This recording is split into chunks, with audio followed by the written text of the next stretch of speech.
Let's talk about preparing your bees for the winter.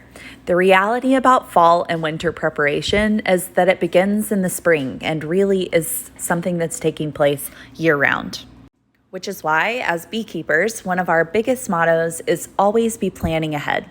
What you do today will not have a real measurable effect on your hive for often 30 to 90 days in a lot of cases. So this means that your bees need to be ready for winter by early fall. Let's get started with the biggest factors for winter survival. One is nutritional and food stores. You want to have adequate food for the colony size. Another is varroa mite loads. A low mite load can tremendously help reduce stress on the bees and gives them a better chance at winter survival. Less mites means a healthier bees. Third is the colony size. You need a large enough cluster so that the bees can keep themselves warm. This also helps them to move around the hive and to access food stores. And lastly, keeping the hive dry, avoiding water penetration that can lead to too much humidity in the hive, which is especially dangerous during cold weather. Space management is especially important when preparing your bees for winter because it's your last chance to ensure you've got comfortably tight hives. Here's the rule we'll use to prepare our colonies for winter. 1. Avoid empty supers or excess space. Empty space is just a void that the bees won't be able to guard and don't need to occupy. It's just unnecessary. 2. Share resources when available from other hives to ensure the colony has good food stores going into winter. A frame of honey has more value than an empty frame, so disperse them as needed. 3. Don't lose frames to wax moths because comb is super valuable. If you have drawn comb that you're removing as you condense the hive's size down, you can store it with paramoth crystals or some other storage method to keep the moths away. And lastly, keeping the hives in an appropriate sized box. A 3-frame colony would overwinter much better in a nuke box than a deep 10-frame box. So similar rules can be applied across any hive type. Keep in mind that especially once the fall hits, you're only going to be getting into your hives for a reason. Reasons may include you didn't get enough weight on your hives in the spring and summer, and you still need to be feeding. Or the hive feels too light and you thought it was fine, but you really do need to get some more feed in. And then maybe you aren't seeing the expected activity at the hive entrance, so you need to check the colony status. Fall and winter is not the time to be inspecting your hives for fun, so if you need some bee time, follow some Southern Hemisphere beekeepers on social media so you can still get your fix. The amount of stores needed is definitely proportional to the size of the colony or the cluster size. For us here in Texas, we have to make sure that our bees have at least 30 or 40 pounds worth of food stores on our adult colonies. Oftentimes, we'll even leave more.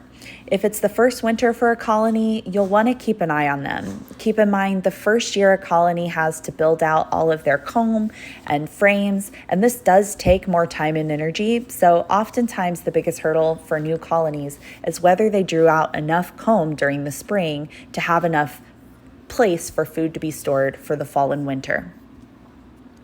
Now, when feeding, you can begin to thicken the feed in the late summer and early fall. Heavier sugar syrups will help the bees put on more weight. And as always, you want to feed your bees only when necessary.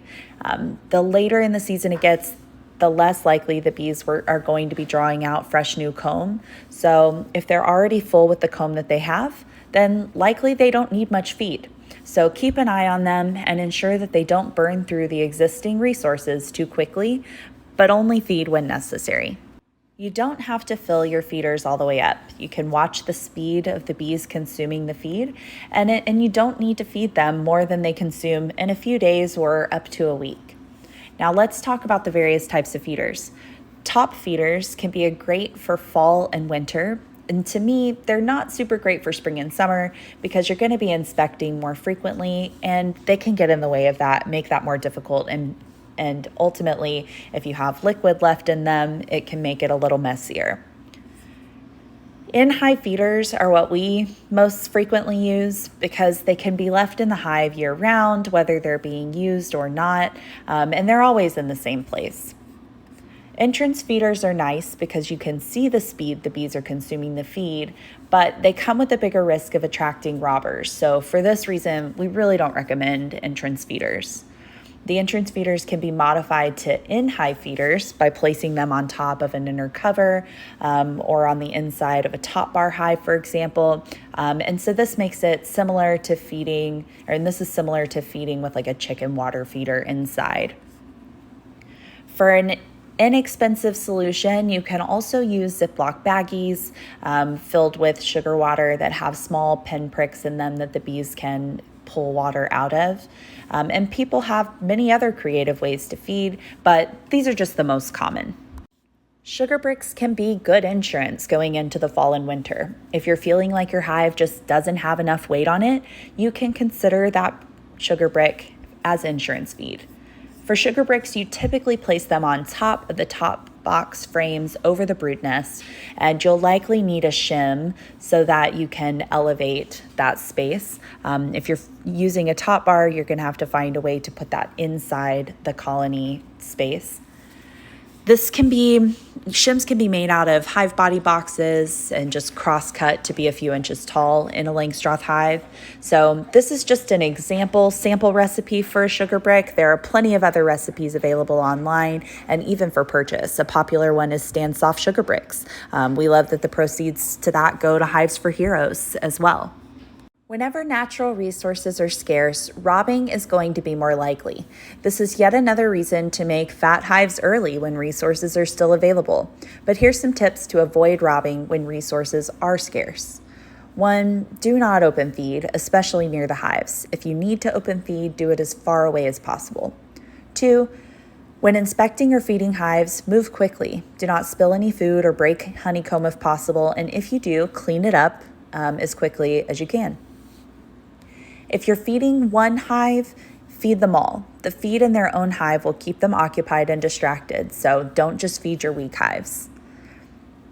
When possible, feed closer to sundown so that if any of the above are issues, there's less time to create a frenzy. And you can use robbing screens and entrance reducers during dearths as insurance.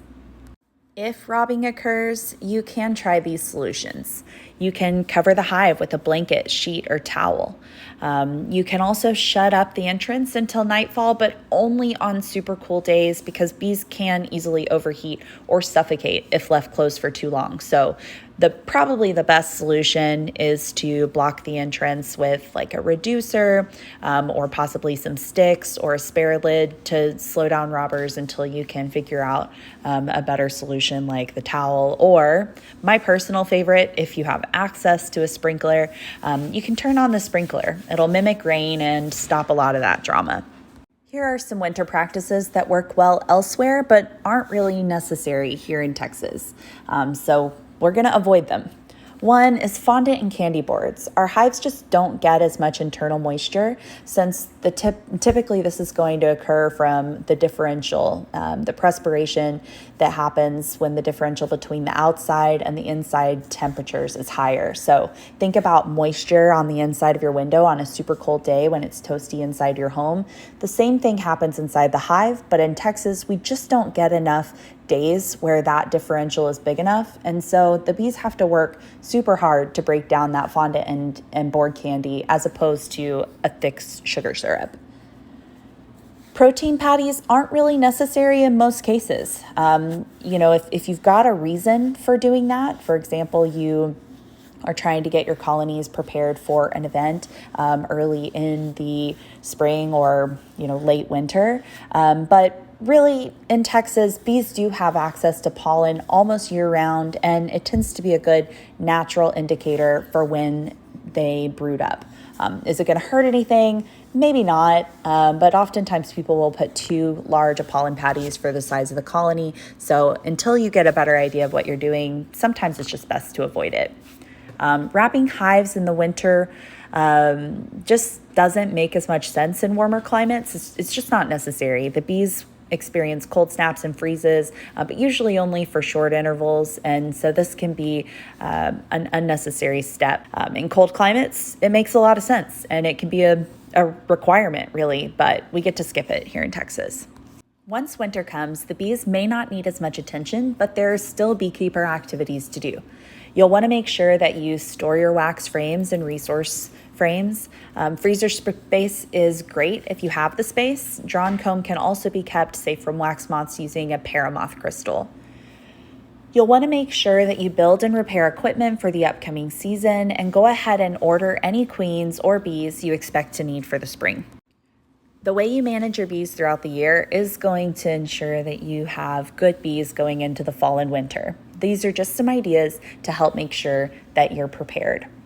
Thanks for watching and follow us on our socials.